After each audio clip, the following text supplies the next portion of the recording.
Okay, so our next topic is going to be epigastric pain. And basically, we're going to be talking about the most common causes of epigastric pain, gastritis and peptic ulcer disease, as well as rare causes such as Zollinger-Ellison syndrome. Now, if a patient comes in with epigastric pain and they're less than 45 years old, you want to start them off on a trial with H2 blockers or proton pump inhibitors. PPIs are a little better. If a patient is over 45 years old and they have anemia with heme positive stools over 6-month duration with weight loss, you want to do an endoscopy first. And in the patient under 45 with epigastric pain, if you did PPI and H2 blockers and the symptoms persist, here you also want to do an endoscopy. Now, gastritis and peptic ulcer disease. They're oftentimes caused by H. pylori. Now, what is your treatment of H. pylori? It's going to be a proton pump inhibitor, clarithromycin, and amoxicillin, or tetracycline and metronidazole. Now, you have to remember, you're only going to treat H. pylori if it's associated with gastritis or ulcer disease. So, if a patient doesn't have symptoms and they have an incidental H. pylori finding, you're not going to treat these patients with a triple therapy. Now, how are we going to make our diagnosis of H. pylori? There's non-invasive tests, and you have to remember these do not rule out gastric carcinoma. So if you do an endoscopy with a biopsy, remember, if this is done, there's no further testing necessary for H. pylori. But the non-invasive tests are serology, which increase the degree of sensitivity, but it lacks specificity because it can't determine new versus old infection. And when you're going to test for eradication, you're going to do a urea breath testing and stool antigen detection.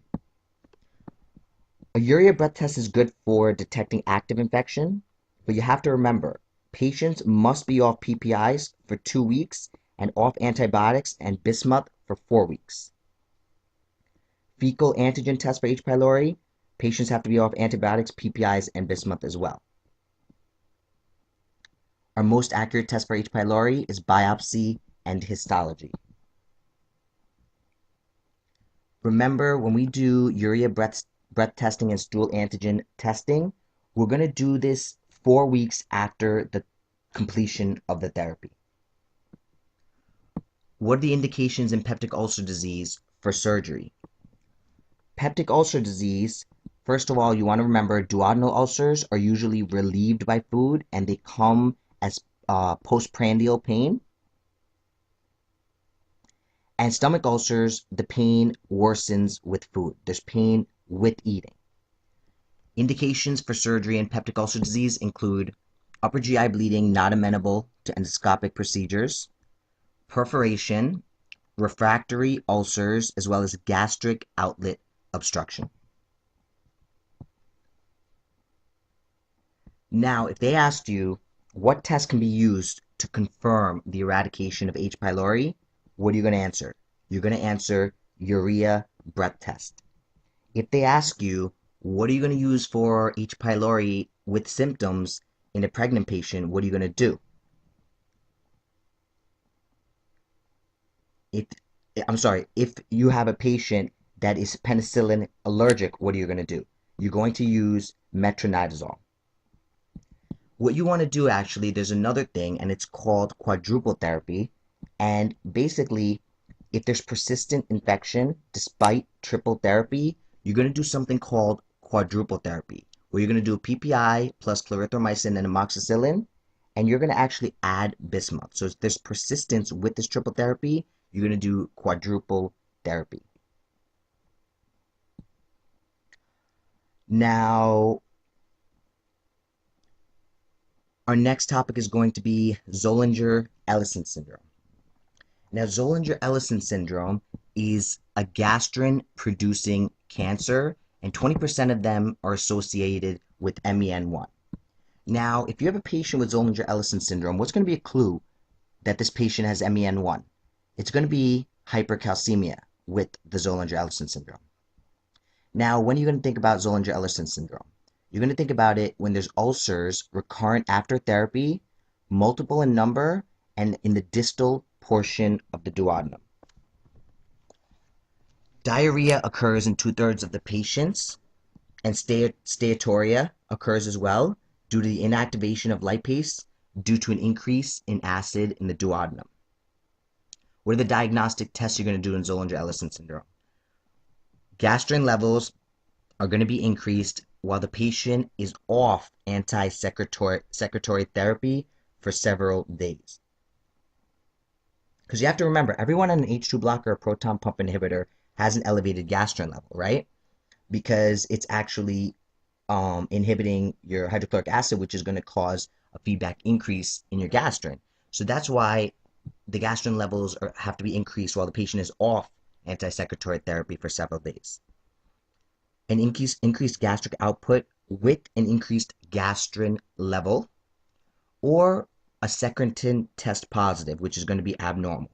Because normally when you inject IV secretin in a patient who has an increase in gastrin is going to be inhibited because that's what secretin does. It inhibits gastrin.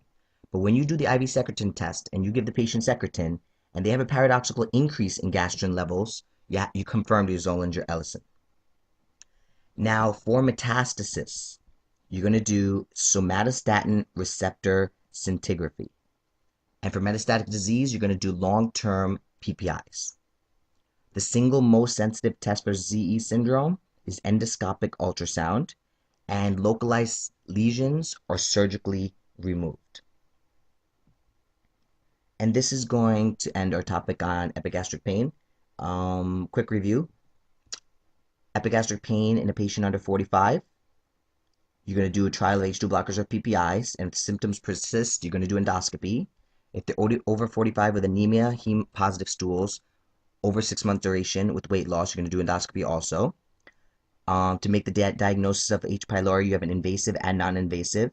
Your most accurate invasive is biopsy and histology, and your non-invasive is going to be serology and urea breath testing and stool antigen detection to test for eradication.